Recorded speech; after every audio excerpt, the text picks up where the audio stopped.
Today I will be explaining a 2014 horror movie called Last Shift. Warning that this movie contains some spoilers, watch out and take care. We begin the film at the police station, where Jessica is sitting in her patrol while conversing with her mother through her phone. Her mother is scared that she's a police officer like her father, who died on duty. Jessica doesn't want to remember about the death of her father since it's her first day on duty. She then ends the call. Jessica enters the station, but she looks scared. The place is so silent and seems to be no one around there. So she gets inside to check. While still there, she hears some noises and sees a man. Jessica tries to talk to him, but he tells her to turn around and stop. As he walks towards her, he then decides to introduce himself as Sergeant Cohen. He even informs Jessica that this is not the new station, but the old one. She's the luckiest police to work the last shift there. Cohen also informs her that calls have been rerouted to the new station. She may have some walk-ups that she should send his way. If there will be an emergency, he tells Jessica that she should call the station. He then shows her the kitchen, but warns her not to enter into holding. She asks Cohen why he's there instead of a night guard. Cohen informs her that he has to be there since he has to collect the evidence. Hazmat will come to the station during the night to dispose of it. He orders her not to leave the building and tells her that he'll relieve her when her shift is over. Next, Jessica is reading a book and almost falls asleep. Suddenly, she notices something wrong with one of the lights in the hallway. A phone rings.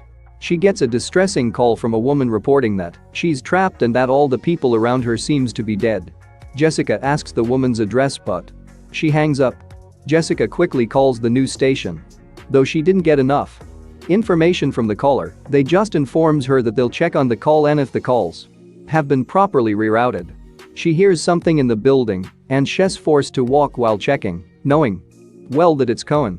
Jessica arrives at the place where she had the noise coming from, but she's shocked to find there is nothing there. Later, she takes her meal from the kitchen and finds a long strain of hair inside her food. Immediately, there's a bang on the doors, but when she opens to check, there is no one there. When she turns around, she can see someone inside the station. Jessica orders him to leave the station, but sees him peeing on the floor. She takes out her baton and tries to move him out, but that idea don't work. She's forced to chases him out. Jessica later cleans the station and after that heads to the washroom to wash her hands.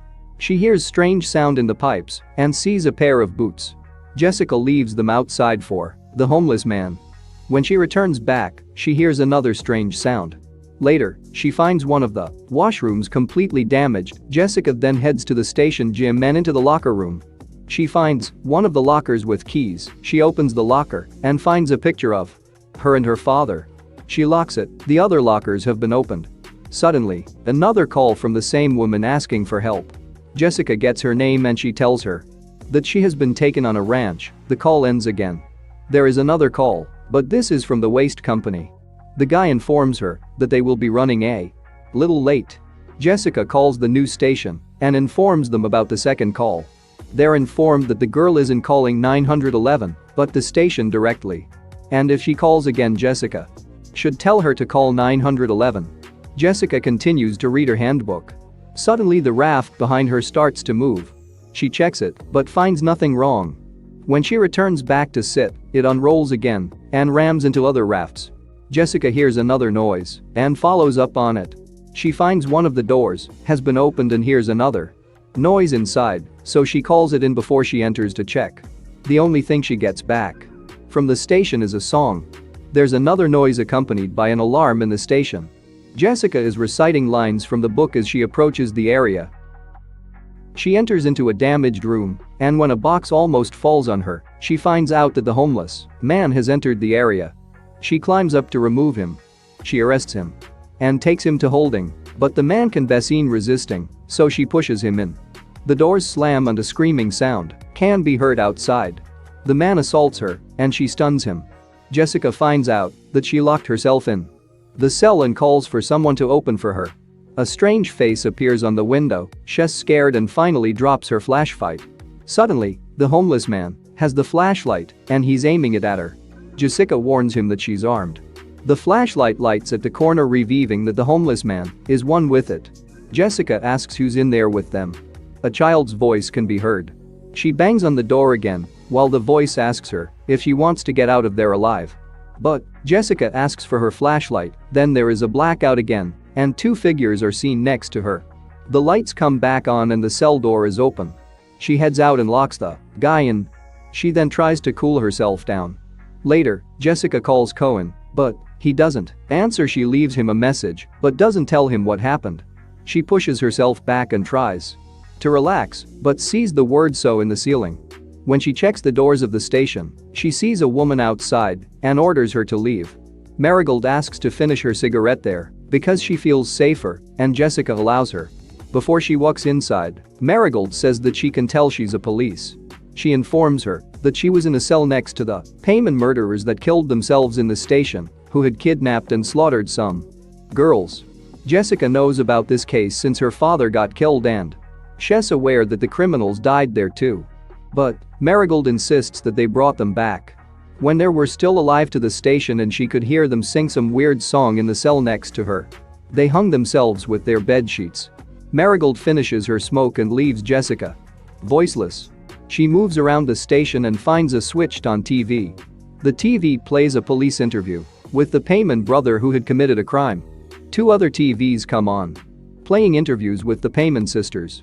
John Payman is seen in a flashback talking about the devil. The flashback of the interviews continues with the sisters, both saying similar things. John makes a foolish threat on the recording, as if he could be speaking direct to Jessica. Later, one of the chairs swings over to her, and for a moment it looks like someone is sitting on it. It continues until it knocks Jessica over. The phone rings and she rushes to answer. It's the same girl reporting that the other girls have been killed. And the people who did it keep singing the same song that Marigold informed her about. Jessica advises her to call 911. But she tells her that she can't, so Jessica tells her to run and hide. As the call ends, Jessica asks the girl if she's familiar with John Payman, and she answers yes. She calls the new station again and hands all the information from the girl. She informs the officer on the other side that she thinks that the remaining members of the Payman family might have her. He smiles and tells her that all of them are in police cells under high police supervision. He hands her the number of a police report and tells her to reference that report number when she calls again if she gets any more information. She thanks him and hangs up. Later she hears whistling from the other side of the station. Jessica inspects the room with some office chairs but gets disturbed by more noise. She checks back. The chairs have been completely reorganized. Due to this, Jessica is tired and feels like the other police officers are playing tricks on her, sign she's a new police. The station bell rings but when she checks, there is one officer there. She starts asking him if he's the one playing tricks on her or if there are other officers around there. The officer doesn't understand what she's saying. Jessica wants to know if they play that same tricks with other officers as well. He introduces himself as Price, and he tells her that he just came to check up on her. Price asks her to allow him in. They can be seen walking together inside the station while talking. She feels that someone made him check up on her. He asks her how her shift is going. She tells him about the homeless guy. He just smiles and informs her that he has gone through a lot than that, with one police defecating all over his police car once. Jessica calms a bit, and he tells her that he actually came to check up on her since her father was his friend. Jessica wants to know if he was with him that night. Price explains to her everything. They arrived quickly at the scene, but they could hear the girls asking for some help. The two of them entered inside without backup while her father held the Paymans off, even though they managed to get some of the girls out. The two died there, including her father. Price tells Jessica that her father was a good officer and that he's really proud of her. When he turns around, she sees a huge hole in his head while he walks by the window outside. He then vanishes. She heads to check where he went and calls after him. Later, she hears sounds coming from all around the station. Suddenly she sees a body being moved inside the hallway. The body can be seen rising. Later it starts moving in an unusual way. Jessica is forced to hide. She removes out her gun, and when she steps out to check the man, she's shocked to see that he's gone. A few minutes later, she hears the homeless man screaming in his cell.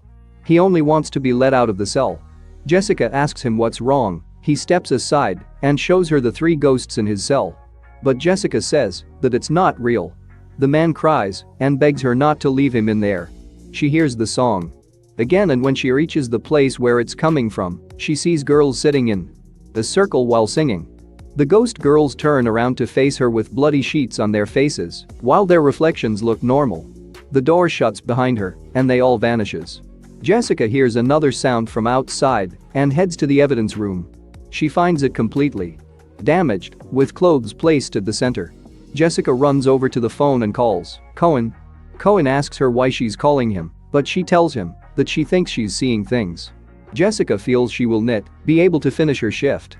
Cohen discredits her about being afraid and asks her again if she'll be there till the end of the shift. Before he hangs up, he warns her not to call him again. She calls the waste management company to confirm when they will arrive there. She wants him to tell her how he got out and orders him to get down.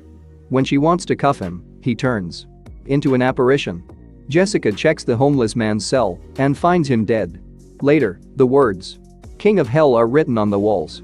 Jessica tries to call the news station for help, but she gets only static on her radio. Then she hears a scream and the song again. Blood comes out of the radio and a ghost appears near her. She sees a projection of the Paymans doing some kind of ritual in their cell and then killing themselves. Johns turns where Jessica was and takes off the sheet. The ghosts are all over him and on the projection as well.